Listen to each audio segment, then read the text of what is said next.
प्रभु मुझे सहारा है तेरा, जग के पालनहार।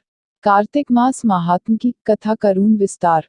राजा पृथु बोले, हे नारद जी, आपने कार्तिक मास में स्नान का फल कहा, अब अन्य मासों में विधिपूर्वक स्नान करने की विधि, नियम और उद्यापन की विधि भी बतलाइए। देवर्षि नारद ने कहा, हे राजन, आप भगवान विष्णु के अंश से उत्पन्न हुए हैं, अतः यह बात आपको ज्ञात ही है, फिर भी आपको यथाचित विधान बतलाता हूँ। आश्विन माह में शुक्ल पक्ष की एकादशी से कार्तिक के व्रत करने चाहिए। ब्रह्म मुहूर्त में उठकर जल का पात्र लेकर गांव से बाहर पूर्व अथवा उत्तर दिशा में जाना चाहिए। उसके बाद जो मनुष्य मुख शुद्धि नहीं करता, उसे किसी भी मंत्र का फल प्राप्त नहीं होता है। अतः दांत और जीभ को पूर्ण रूप से शुद्ध करना चाहिए और निम्नलिखित मंत्र का उच्चारण करते हुए दातुन तोड़नी चाहिए। हे वनस्पत्ये, आप मुझे आयु, कीर्ति, तेज, प्रज्ञा, पशु, संपत्ति, महाज्ञान, बुद्धि और विद्या प्रदान करो। इस प्रकार उच्चारण करके वृक्ष से 12 अंगुल की दांतुन ले। दूध वाले वृक्षों से दांतुन नहीं लेनी चाहिए। इसी प्रकार कपास, कांटेदार वृक्ष तथा जले हुए वृक्ष से भी दांतुन लेना मना है। जिससे उत्तम गंध आती हो और जिसकी टहनी कोमल हो, ऐसे ही वृक्ष से दंतावन ग्रहण करना चाहिए। प्रतिपदा, अमावस्या, नवमी, छठी, रविवार को चंद्र तथा सूर्य ग्रहण में दांतुन नहीं करनी चाहिए।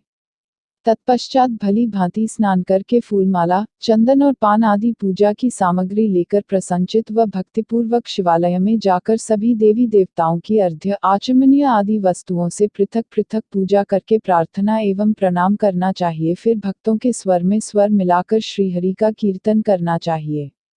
मंदिर में जो गायक भगवान श्रीहरि का कीर्तन करने आए हों, उनका माला, चंदन, तांबूल आदि से पूजन करना चाहिए, क्योंकि देवालयों में भगवान विष्णु को अपनी तपस्या, योग और दान द्वारा प्रसन्न करते थे, परंतु कलयुग में भगवत गुणगान को ही भगवान श्रीहरि को प्रसन्न करने का एकमात्र साधन माना गया है।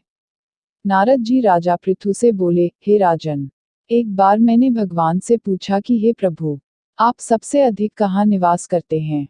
इसका उत्तर देते हुए भगवान ने कहा, हे नारद, मैं वैकुंठ या योगियों के हृदय में ही निवास नहीं करता, अपितु जहाँ मेरे भक्त मेरा कीर्तन करते हैं, मैं कहाँ अवश्य निवास करता हूँ। जो मनुष्य चंदन, माला आदि से मेरे भक्तों का पूजन करते हैं, उनसे मेरी ऐसी प्रीति होती है जैसी कि मेरे पूजन से भी नहीं हो सकती। नारद जी ने फिर कहा, शिरीष, धतूरा, गिरजा, चमेली, केसर, कंदार और कटहल के फूलों व चावलों से भगवान विष्णु की पूजा नहीं करनी चाहिए। अड़हल, कंद, गिरीश, जूही, मालती और कैरा के पुष्पों से भगवान शंकर की पूजा नहीं करनी चाहिए। जिन देवताओं की पूजा में जो फूल निर्दिष्ट हैं, उन्हीं से उनका पूजन करना चाहिए।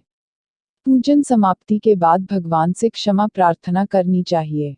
यथा, हे सुरेश्वर, हे देव, न मैं मंत्र जानता हूँ, न क्रिया, मैं भक्ति से भी हीन हूँ, मैंने जो कुछ भी आपकी पूजा की है उसे पूरा करें। ऐसी प्रार्थना करने के पश्चात साष्टांग प्रणाम करके भगवत कीर्तन करना चाहिए।